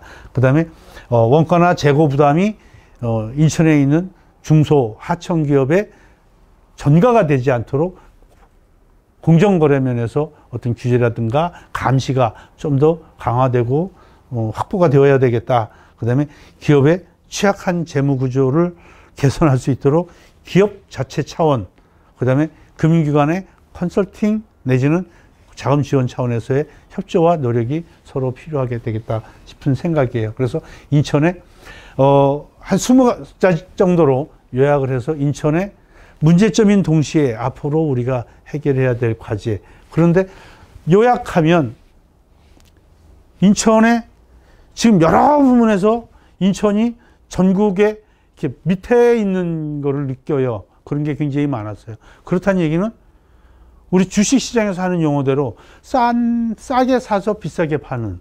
그러니까 인천이 얼마든지 기회의 땅이다. 그리고 인천은 주변에 서울, 경기가 인천까지 합쳐서 우리나라 인구의 절반이 있는, 그야말로 어떻게 보면 소비시장이 보장이 되어 있는 여기이기 때문에 우리가 생각하기에 따라서는 이거를 잘 네트워크를 엮고 우리가 어떤 그 전략을 잘 짜면 이게 다 기회를 만들 수 있는 장점이 정말로 많은 지역이기 때문에 이런 노력이 한꺼번에 되었으면 좋겠다 하는 바람입니다. 이상으로 해서 지금까지 이제 그 실물 경제, 일자리 경제, 금융 경제 얘기를 마치고 마지막에 제 바람은 뭐 이런 제가 말씀드린 거를 중심으로 해서 좀 인천에서 지역 경제 연구가 좀 더 체계화되고 좀 이렇게 아름아름해서 많이 여러 곳에서 생겼으면 좋겠다 하는 바람입니다. 그러니까 뭐 가령 경제자유구역청에서도 나름대로 뭐 그런 주제를 정해서 지역 경제 연구를 하는 어떤 뭐 지원을 한달지, 그다음에 우리 상공회의소는 또 이런 거 나름대로 그런 조직을 한달지 뭐 이런 게 상당히 이런 게 많아졌으면 좋겠고요. 그 다음에 이게 각 분야별로 제가 지금 뭐 굉장히 많은 분야를 이렇게 쭉 말씀을 드렸는데 사실은 각 분야에 좀 세부적인 실증 분석, 그래갖고 좀 더 정교한 정책과 이론이 나오면 지역 차원에서라도 훨씬 더 인천을 발전시키는데 보탬이 될 수 있겠다 싶고요. 그래서 여기 모인 사람 또 이 얘기를 들으시는 사람들을 중심으로 해서 이런 게 뭐가 옳다 맞다 이전에 다양한 얘기가 서로 교환이 돼서 이게 그 전체적으로 얘기가 되고, 그래서 어떤 연구에 좀 가버넌스 같은 게 좀 이렇게 생겼으면 좋겠다. 그래서 뭐 우리 지금 인천학 그 연구하는 모임들도 있습니다만은 이런 게 조금 더 우리 생산 현장에 있는 사람이나 소비 쪽에 있는 사람들이 다 결합이 돼서 그 나름대로 이렇게 어떤 그 집합적인 연구가 계속이 되어서 인천 발전에 서로 기여하는 그런 역할을 했으면 좋겠다는 생각입니다. 그래서 제 얘기는 모두 마치고 혹시 질문이 있으면 받도록 하겠습니다. 아까 들어온 질문에서 제가 말씀하면서 거의 대부분은 말씀을 드렸는데요. 코로나 긴급자금. 이거는, 생각하기 나름인데요. 그러니까 세상에는 이제 그 보편적 지원이 맞다라고 생각하는 사람이 있고 또 선별적 지원이 맞다라고 생각하는 사람이 있는데 이거는 어떻게 보면 이게 선택의 문제인 것 같아요. 맞다, 틀리다라고 딱, 아니면 뭐, 그 정의하기가 참 어렵더라고요. 저 이제 복지학 공부도 하면서 이제 그 관련 공부를 많이 했었고, 경제학에서는 그런 거를 어떤 효율성 면에서 이렇게 따지기도 하는데, 요즘 같은 상황에서는 저는 이제 조금, 우리가 이제 코로나로 인해서 경기가 쭉 내려갔다가 다시 좀 나아지는 듯 싶었다가 지금 이제 좀 어려움을 겪고 있고, 그래서 지금 뭐 누구는 2차 쇼크다, 3차 쇼크다 이렇게 얘기를 하면서 지금 한쪽에서는 이제 백신 얘기가 나와요. 코로나에 대해서는 이제 백신, 그러니까 예방도 필요하고 치료도 필요한데 코로나를 재정 지원을 확대한다거나 금융 지원을 확대한다고 코로나 이 바이러스가 없어지는 거는 아니잖아요. 그러니까 그거는 대응 대책이지, 아프면 가령 뼈가 부러졌으면 뼈를 붙여야 되는 게 문제고, 감기가 걸렸으면 감기를 고치는 건데 바이러스에 대해서는 그게 없었는데, 어쨌든 지금 다른 쪽으로 이런 게 나오면, 그래서 예방이나 치료가 가능한 조치가 나온다면 경기는 급격히 좋아질 수 있는데, 우리처럼 외부 의존이 많은 경제에서는 바로 좋아지는 게 아니라 다른 데가 좋아져야 그 결과로 좋아지는, 또 한 번을 기다려야 되는 문제가 있다는 얘기죠. 그동안은 우리가 이제 안에서 어떻게 보면 좀 쉬고 기다려야 되는 게 있는데, 이럴 때 바짝 올려줘 갖고 먼저 작동을 하게 하는 이런 게 필요하지 않을까 하는 생각에서는 저는 이럴 때는 보편적 지원이 오히려 더 효과적일 수 있다. 그래서 가령 지금 이제 뭐 3조를 지원한다 이렇게 뭐 여야가 합의가 돼서 예산이 되었습니다만 저는 아쉽지만 기왕 채무를 부담을 하면서 지원하는 것 같으면 1차 지원 때처럼 한 14, 5조를 한꺼번에 해갖고 경제를 좀 부스트업을 시켜서 추격하면 우리는 어차피 추격하는 경제니까 더 빠른 속도로 또 캐치업해 나가지 않을까 있을까 하는 생각을 또 해봐요. 그래서 그런 점에서 좀 아쉽다 하는 생각을 합니다. 혹시 또 요즘에 이제 물가 문제로 그 D공포, R공포 뭐 그런 얘기 들었잖아요. 그래서 이제 그런 질문을 하시는 거예요. 그러니까 물가가 안 오르면 좋죠. 왜 그걸 걱정을 합니까? 물가가 떨어지면 더 좋지요. 이것도 양면성이 있어요.